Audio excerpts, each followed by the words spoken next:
Capítulo 6. Aquella misma tarde, se hallaba Martin entretenido en ir y venir junto a la puerta del ingenio Katabi. El portero le había dicho que el administrador se hallaba muy ocupado, y mientras tanto se desocupase, resolvió el joven pasearse por aquel sitio contemplando el cuadro que le rodeaba. Había un continuo trajín de carretas, mulas y personas. Enfiladas cerca de la puerta estaban 10 carretas con sus mulas enganchadas, que paradas en actitud fatigada y triste, parecían reflexionar en su suerte. Los carreteros, sucios y sudorosos, salían del ingenio cargados de sacos repletos de barrilla, que depositaban en las carretas. El capataz, montado en su mula, llevando un cinto en el que prendían una pistola y un puñal, calzado de botas que cubrían hasta los muslos y ostentando unas espuelas enormes, dirigía la operación. Una multitud de gente, sobre todo de chiquillos, hormigueaba entre las carretas. Algunas mujeres sentadas junto a montones de frutas, de pan, de ollas y platos con diversos manjares, ofrecían su mercancía a los transeúntes y cuidaban de que las mulas que pasaban con frecuencia por su lado no las pisasen. Desde lejos, un continuo chillido de maderas y fierros que parecían estarse lamentando anunciaba que se iba acercando otro convoy. Los acarreadores de barrilla se apresuraban, veíanse agobiados bajo el peso de los sacos, caminando casi de carrera, bañados en sudor, jadeando sin sombreros, algunos con la cabeza envuelta en trapos asquerosos y todo con la cara y vestidos colmados de tierra. Alzábase un ruido infernal, los gritos de las mujeres, los chillidos de los chicos, las blasfemias de los carreteros, los relinchos de las mulas, los latigazos, el chirrido de las carretas que se acercaban, el rumor del ingenio, todo formaba un concierto ensordecedor. Martin contemplaba distraído el espectáculo y a cada momento trataba de limpiarse el polvo que al levantarse en las nubes espesas caía sobre su elegante traje. Pronto las carretas quedaron cargadas, resonaron los látigos y las mulas partieron.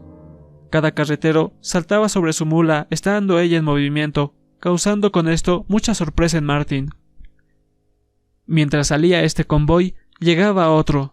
Veíase a los carreteros de aquel esgrimiendo gruesos rebanqués y cadenas de argollas con las que excitaban a las mulas. Las carretas que llegaban estaban cargadas de enormes rimeros de maderas, de fardos, de pasto aprensado, de cajones de mercaderías y de piezas de maquinarias de variadas formas. De pronto, la carreta que venía por delante se detuvo. Al pasar por un charcal próximo, sus ruedas se habían hundido profundamente en el barro y las mulas no alcanzaban a sacarlas. El carretero empezó una azotanía horrible en las mulas. Estas hacían esfuerzos continuos, inclinábanse hacia adelante, casi hasta tocar la tierra. Sus patas se aferraban al suelo a modo de ganchos. Se estiraban, temblaban y tiraban, pero nada. Los demás carreteros aparecieron armados de sus látigos. Gritaban con furor, pateaban a las mulas, las apedreaban y hacían caer, chasqueando sus látigos sobre los cuerpos temblorosos y desgarrados de las mulas, singularmente en sus delgadas piernas. Martin no pudo tolerar más este cuadro y se metió al ingenio. El administrador continuaba ocupado, pero Martin hizo que el portero le señalase el sitio en el que estaba para ir a su encuentro. «Allí está», dijo el portero, indicando un numeroso grupo de gente que se apiñaba en derredor de una instalación. «¿Cuál de ellos es?» «Fíjese usted en el hombre más sucio entre todos. Ese es». Martin avanzó entre una confusión de cosas. Vio el suelo dividido en compartimentos donde se mostraban objetos enteramente desconocidos para él.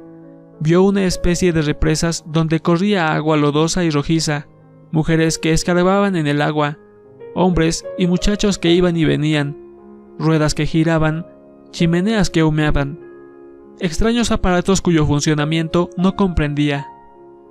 Pero sobre todo se fijaron sus ojos en el sitio que le señalaba el portero. Allí, más que en todas partes, se notaba una actividad febril. Una multitud de obreros bullía como un enjambre en irrupción. Tratábase de arreglar un molino cuyas grandes y pesadas piezas apenas podían ser movidas, y parecían burlarse en su fría impasibilidad de los esfuerzos inauditos que desplegaban los hombres para moverlas apiñándose como moscas en un panal. unos que palanqueaban con gruesos palos o barras de fierro.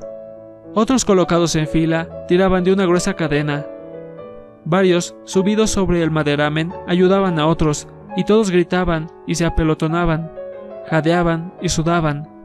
La madera crujía, el fierro chirriaba, y crujían también los huesos y coyunturas. Entre aquel hacinamiento de hombres astrosos y tiznados, Martin distinguió que uno mandaba a los demás, no obstante de que por la mugre que le cubría parecía uno de los más infelices. Entonces pensó, acordándose del dicho del portero, que ese debía ser el administrador, pero como en aquellos momentos dicho personaje estaba muy afanado, el joven se resolvió a hablarle más tarde y entregarle la tarjeta. Mientras tanto, sus ojos continuaban mirando aquella baluma. Pronto llamaron la atención unas baterías de pistones, aquellas gruesas barras negras dispuestas en fila verticalmente sobre una especie de torres, alzándose siempre rectas hacia arriba, volviéndose en derredor de su gran eje, y cayendo sin variar su rectitud. Con formidable estrépito sobre el metal que se ponía a sus pies, le parecieron otros tantos bailarines grotescos que estuviesen entretenidos en vertiginosa danza. Aquí el ruido era aún mayor que afuera, y Martin se sentía atontado con tanto clamoreo. Sonó poco después un pito. Era la hora del descanso, que allí llamaban aculli. Los obreros se dispersaron a tomar aliento. El administrador, que no era otro que el hombre mugriento que Martin se fijó, se dirigió también a su habitación. Entonces Martin surgió desde su punto de observación y fue a su encuentro. Saludóle cortésmente y le presentó la tarjeta del gerente. Recibióle el administrador con mal modo y dio vueltas en sus manos.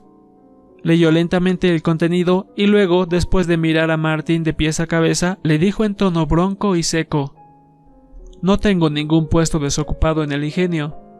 Dígalo así al gerente».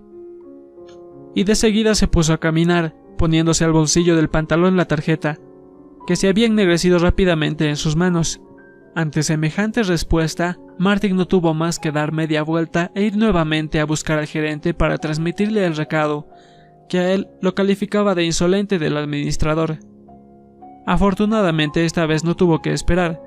Cuando llegaba a la casa, salía el gerente.